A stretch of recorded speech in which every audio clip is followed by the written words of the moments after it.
You know, I've been obsessed with film since I was a little boy. I loved those big old Hollywood blockbusters, as I did also the comedies of Billy Wilder and the magic of Hitchcock. And I think Hitchcock I probably discovered first of all with the film Rope and Dial M for Murder. Those were the two films that I first discovered that put me onto Hitchcock.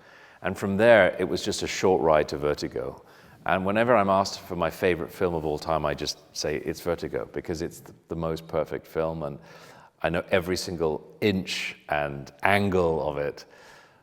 But coming to San Francisco, as I did from 2015-16, and getting to really know San Francisco, when you then go and watch Vertigo, you look at it with different eyes and ears. You see and hear the sounds of the city that Hitchcock managed to reconstruct and to recreate. Wherever I go, I feel that there's still little bits of remnants of the film here. But that film would not be the film it is without the music. And Bernard Herrmann's score for that particular picture, as it was for Psycho and The Man Who Knew Too Much and so many other things, is absolutely masterful. The way in which he understands about the almost Wagnerian leitmotif idea that a character appears on the screen and is musically represented. That was something that those composers were able to grasp upon. And many of them, of course, emigrated, were escaping from the Nazis, but many were Americans and were here, like Bernard Herrmann.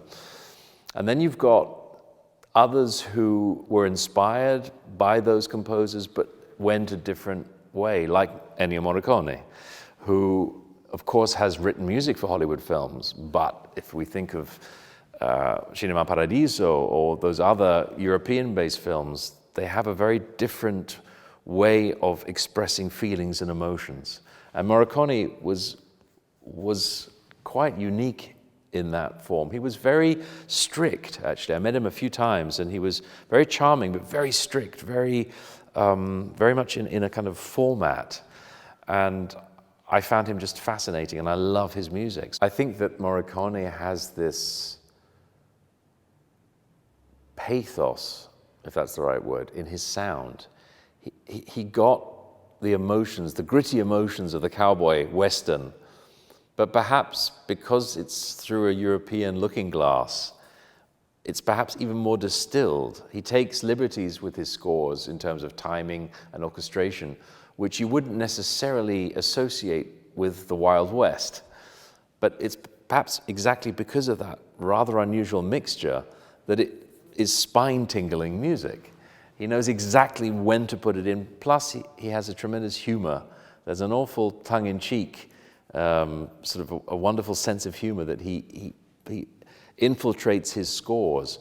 And so you don't feel you're listening necessarily to American music on the prairie, but yet he knows exactly how to write that music. And it's that conglomeration of energy and styles, I think, that makes him totally unique. Plus, when he writes beautiful lyrical music, there's nobody like him. I mean, the love theme from Cinema Paradiso, I mean, it's one of the great themes of all time. Everybody just bursts into tears when they hear that. They think about the film and the movie and the images of that wonderful film, as they do with The Mission. And that famous oboe solo, it touches one in a way that film music rarely gets to that mark, I find. So I thought, why not a program that brings in these different elements, the elements of Hitchcock, of Vertigo, of Herrmann, but also the European side of things.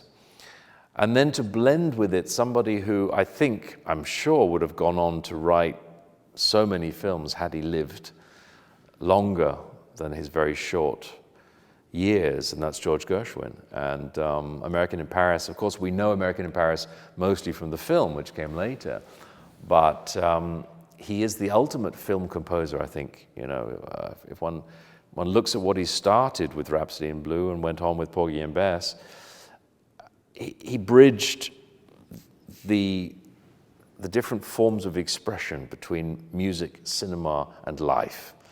And nobody really could do that as Gershwin did. And American in Paris, again, a masterpiece. And we have this fantastic arrangement just for us, just for strings. So again, that's a challenge, but it's so well done, and the players have so much to play in it. But you hear the street sounds of Paris, you hear the hustle and bustle of the city, and it conjures up a cinematic vision. And that's also part of what I love to do by playing this film music, is one thinks of the images, even though you don't necessarily have the big screen. And then commissioning has always been extremely important to New Century in its 30-year existence. And Tan Dun is one of the most prolific composers of our time, especially film composers, written magnificent film scores. We'll be welcoming back Alexei Botvinov from Odessa, somebody who has gone through tremendous upheaval. He was able to escape from Odessa, is now living in Zurich. And I'm happy to have him here with us to be playing this excellent piece, which is also cinematic in its expression and its energy.